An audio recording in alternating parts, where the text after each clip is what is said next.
नाही, त्यांची जादू दम असेल त्यांनी करत राहावं. ते जर अंधश्रद्धा पाळत असतील ते कोकणातलेच आहेत ना.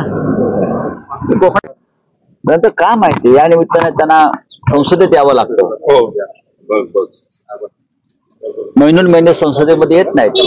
शेवटी प्रधानमंत्र्यांनी लोकसभा असेल, राज्यसभा असेल किंवा गृहमंत्र्यांनी सातत्यानं संसद काळामध्ये अधिवेशन चालू असताना संसदेमध्ये यायचं असतं. विरोधी पक्ष काय बोलतोय त्यांचं म्हणणं ऐकायचं आहे, खासदारांच्या प्रश्नांना उत्तरं द्यायची असतात. पण गेल्या 10 वर्षामध्ये ही परंपरा मोडीत काढली. पंडित नेहरूंवर टीका करतात मोदीजी, पण पंडित नेहरू पासून इंदिरा गांधीपर्यंत, नरसिंह साहेब आम्ही बघितलंय, मनमोहन सिंग संसदेमध्ये पूर्ण वेळ बसत होते आणि संसदीय लोकशाही अशा पद्धतीनं बळकट करण्याचं काम करत होते. दुर्दैवानं आज संसदेची इमारतही बदलली त्यांनी. त्यांच्या सोयीनुसार लग्नाच्या हॉलमध्ये संसद भरवता जात आहे ना, बँकेट हॉल सारखं जायचं आणि सरकार सुद्धा नसतं. आज या निमित्तानं ते येत आहेत, ऐकतील लोक. आम्ही चाललो ऐकायला. उद्धव साहेबांनी मुख्यमंत्री पद सोडल्यानंतर ज्या वेळेला टोपलीवर लिंबू निघाले, कोणाचं ऐकताय, कोणाचं कोण बोलतंय आणि कोणाचं ऐकताय? झालं किती वेळा त्याच्यावर बोलायचं. देवेंद्र फडणवीस अजून वर्षा बंगल्यावर का जात नाही, हा मारुती कांबळेचं काय झालं यासारखा आमचा प्रश्न आहे. इतके महिने झाले मुख्यमंत्री पदाची शपथ घेऊन, पण मुख्यमंत्री पदाचं जे अधिकृत निवासस्थान महाराष्ट्राचं आहे तेथे अद्याप आमच्या राज्याचे लाडके मुख्यमंत्री देवेंद्र भाऊ फडणवीस ते अद्याप राहायला का जात नाही. आणि मी असं ऐकलंय, मुख्यमंत्री असं म्हणतात राहायला गेलो तरी तिथे मी झोपायला जाणार नाही. म्हणजे काय प्रकार आहे? अख्ख्या महाराष्ट्राला चिंता लागून राहिली. त्याचं उत्तर या लिंबूवाल्याने द्यावं.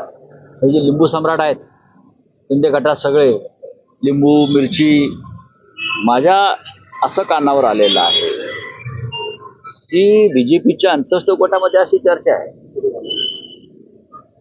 की त्या बाहेरच्या लॉनमध्ये काहीतरी खोदकाम करून कामाख्या देवावरून आलेल्या रेड्याची शिंग फोडली आहेत वर्षा बंगल्यावर.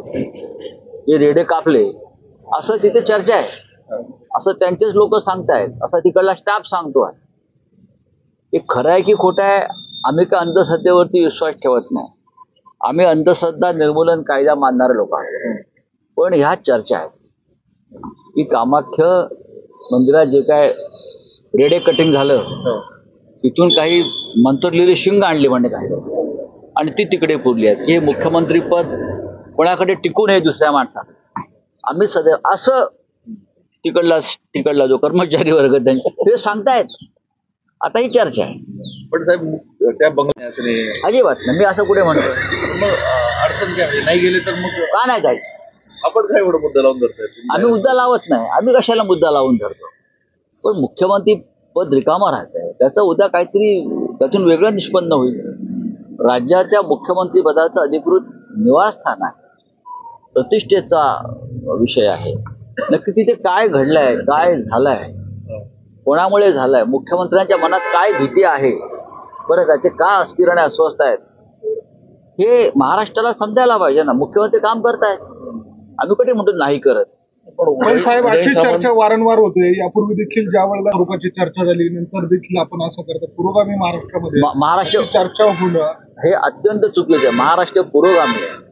या महाराष्ट्राला महात्मा फुल्यांपासून प्रबोधनकार ठाकरे, गाडगे महाराज, अंधश्रद्धा निर्मूलनाच्या विरुद्ध काम करणारे सगळे लोक यांनी या महाराष्ट्रातून हे सगळं अंगारे दुपारे चमत्कार हुंडा त्या विरोधामध्ये खूप मोठं काम केलं. तरी या महाराष्ट्रामध्ये गेल्या 2-2.5 वर्षामध्ये अंधश्रद्धेसंदर्भात प्रचंड चर्चा व्हायला लागल्या. हे अत्यंत चुकीचं आहे. राऊत साहेब, राहुल